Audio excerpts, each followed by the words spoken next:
Здравствуйте, дорогие друзья! Мы вас рады приветствовать здесь на акции благотворительной «Всем на свете нужен дом». Мы проводим ее уже 7-й раз, и приурочена она к Международному дню бездомных животных.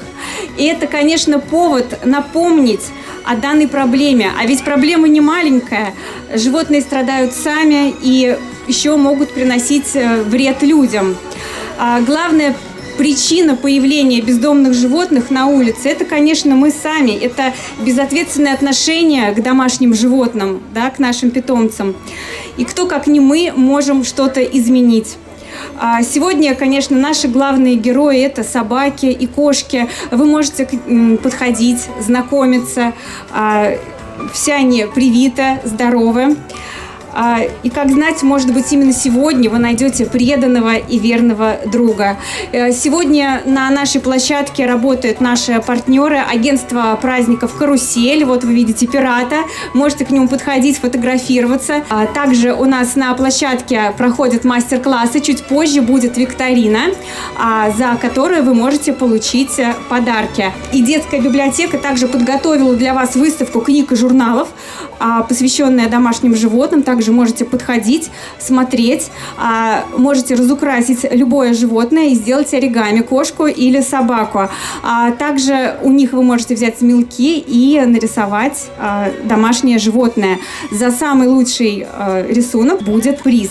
А сейчас я приглашаю на эту сцену человека, неравнодушного волонтера, который стоял у истоков благотворительного фонда «Пушистое сердце», Олеся Коровина.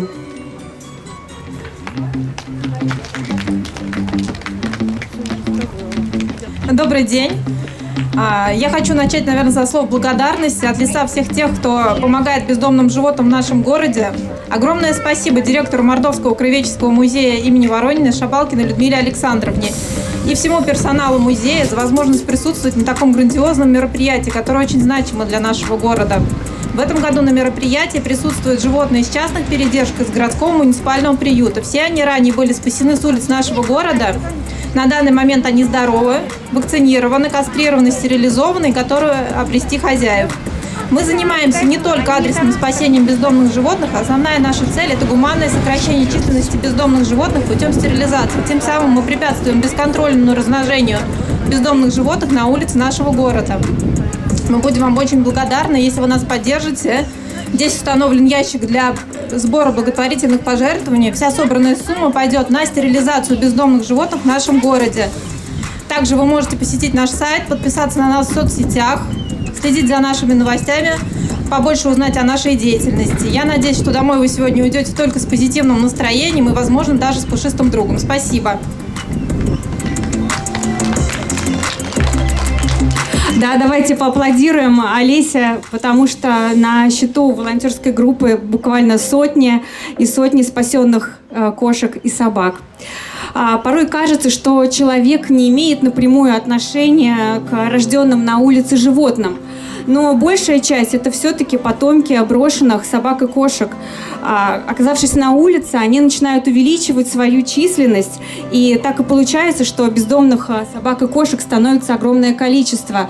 А что делать? На этот вопрос нам ответит Таргашева Надежда Евгеньевна, ветеринар клиники «Доктор не болит».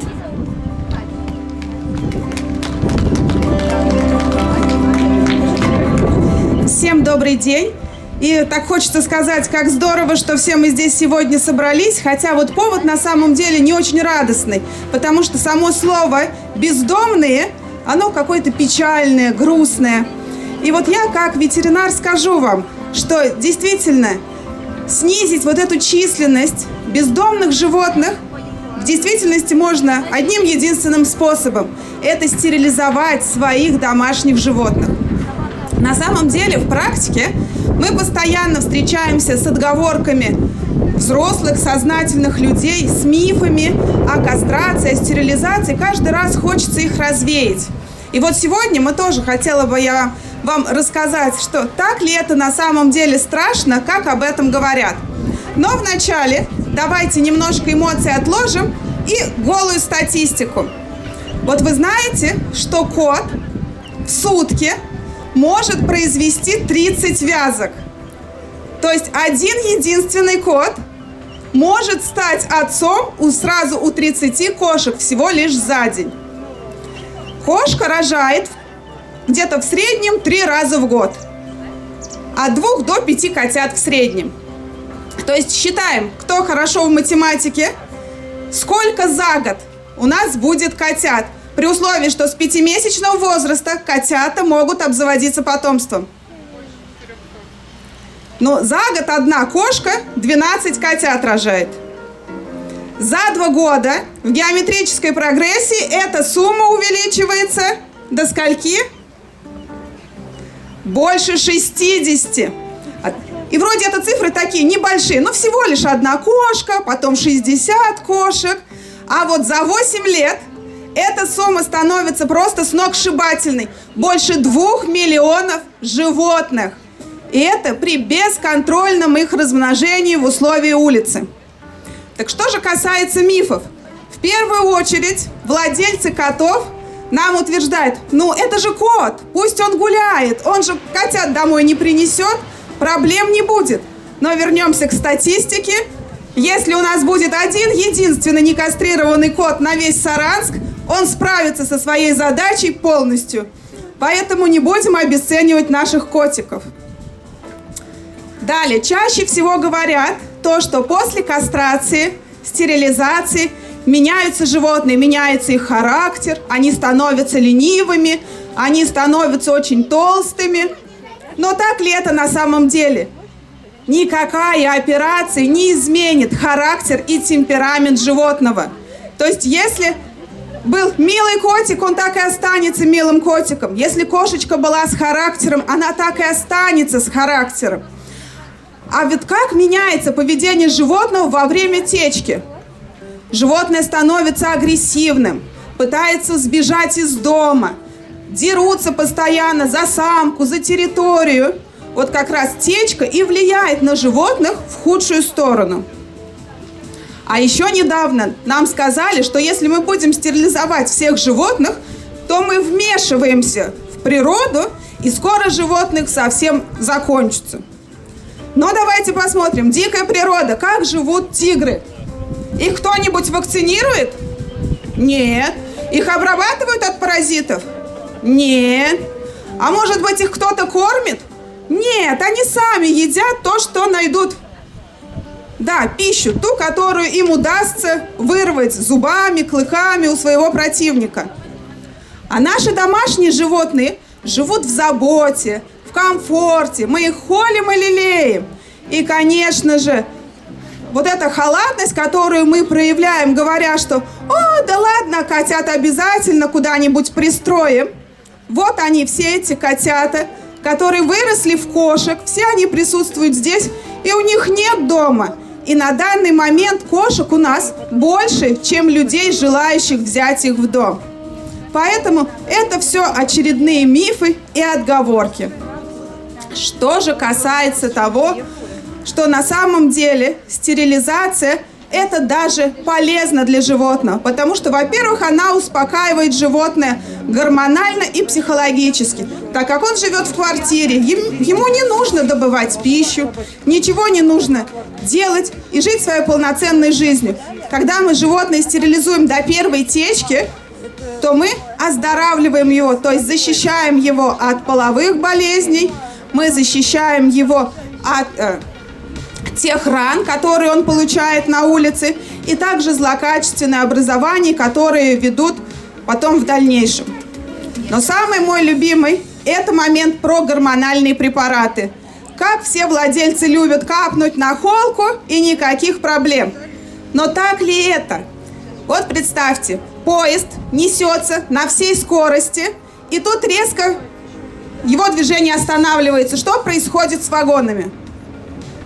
Все вагоны разлетаются в разные стороны, все они сходят с рельс.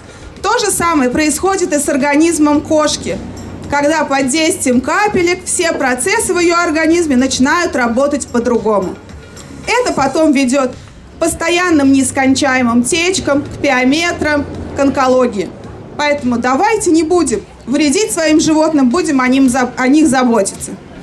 Ну и самое главное, отговорка, это то, что стерилизация, процедура эта опасная, что восстанавливаются животные после нее плохо, и самое главное, что это очень дорого.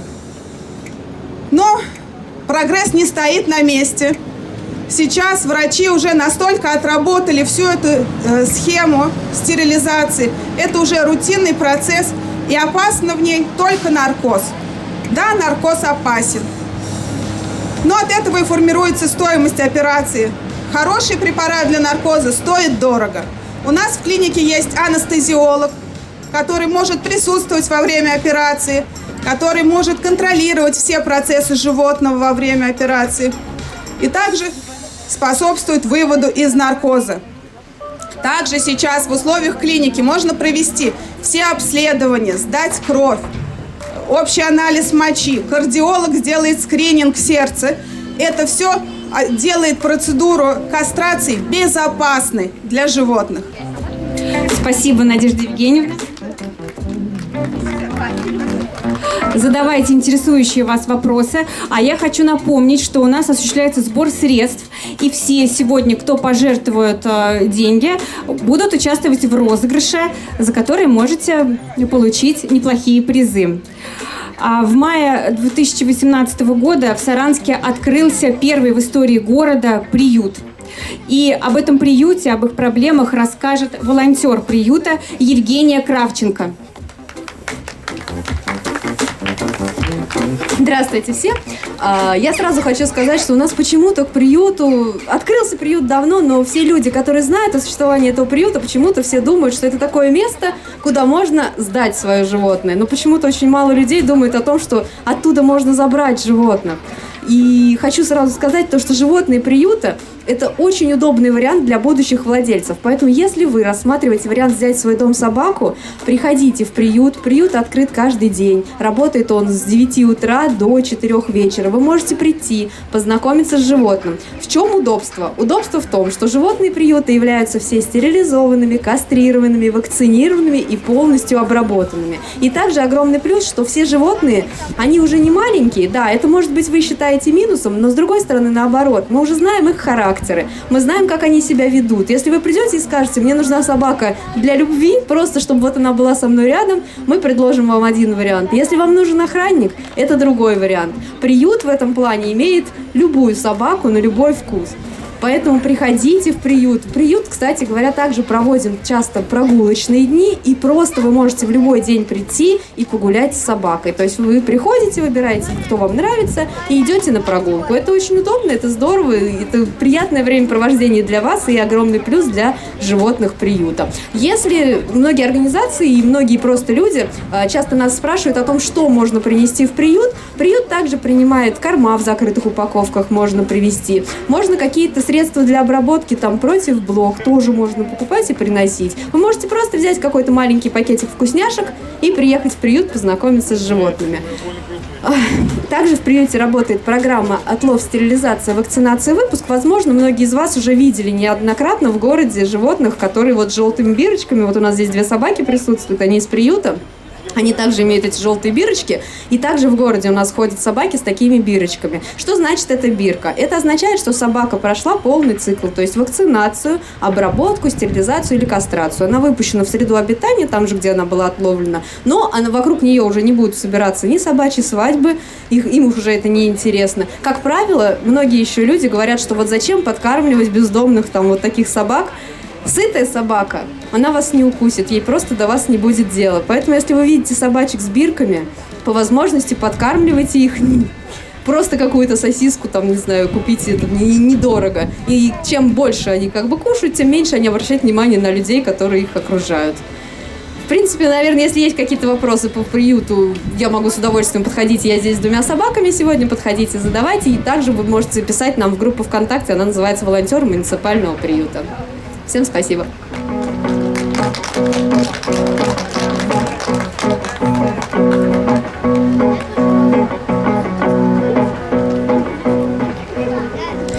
Часто, заводя животное, люди не задумываются, что его нужно правильно воспитывать. О том, как это сделать, расскажут кинологи. Кондратьев Валерий Дмитриевич, Князькин Артем Александрович и служебная собака Арнольд. Всех хочу поприветствовать. Проблемы с бездомными животными существуют по всему миру. И, как я считаю, что основная проблема состоит в том, что люди безответственно относятся к заведению в семью, приобретению домашнего животного. Они не понимают, какая большая ответственность на это ложится. Вот, то, что с животным надо ухаживать, воспитывать и также дрессировать. Вот. Ни в коем случае нельзя как-либо бить животное, даже думать об этом. Животное все понимает, и с ним можно всегда договориться. Для этого существуют игрушки, лакомства всякие разнообразные. И обучить животное элементарно, если найти к нему подход. Допустим, элементарно возьмем команду «сидеть», вот, которая добивается тем, что когда вы берете лакомство какое-то определенное в руку, это может быть сосиска, колбаска, там, кусочек, вот, или либо сухой корм. Собаки подносятся... Скажи, что лежать. Поставь. Собаке подносится корм к носу и уводится за голову. Из-за этого положения собаке неудобно будет нюхать, и она начинает садиться. Вот эта дрессировка служит для того, чтобы собака была вам не только хорошим другом, но и помощником. В целом, все. Спасибо за внимание.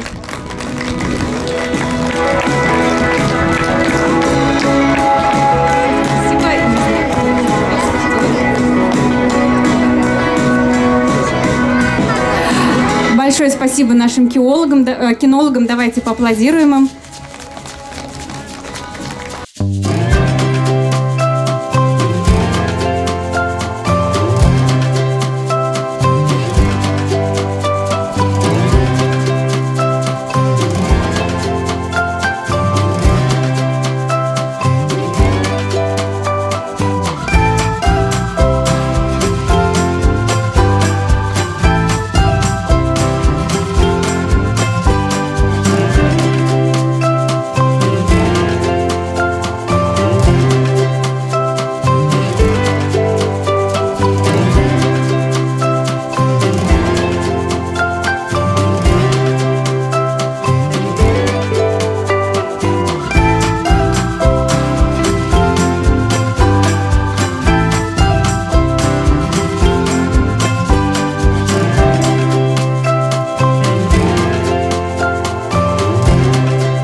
Дорогие друзья, для вас поет замечательный дуэт «Неделимая». Встречаем!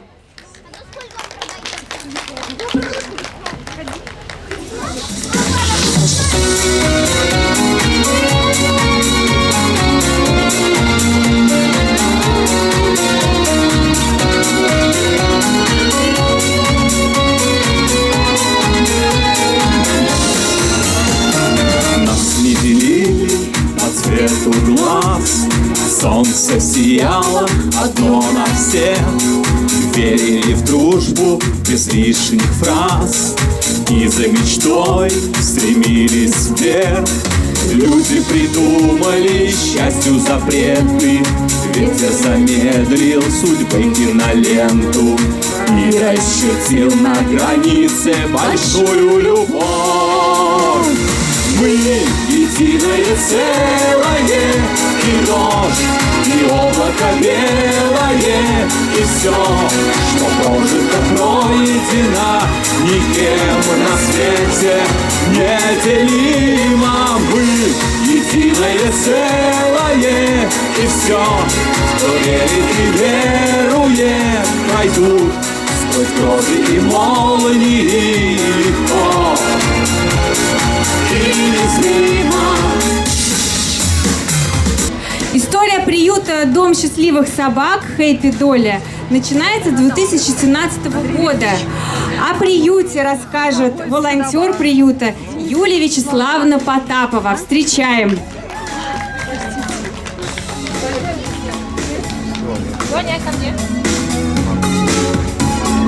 Всем доброго, прекрасного дня, переходящего в вечер, настроения хорошего. Вот. Что мы можем сказать о нашем так называемом приюте? Мы как бы его приютом не называем, потому что официального статуса мы не имеем. Началось все с нее.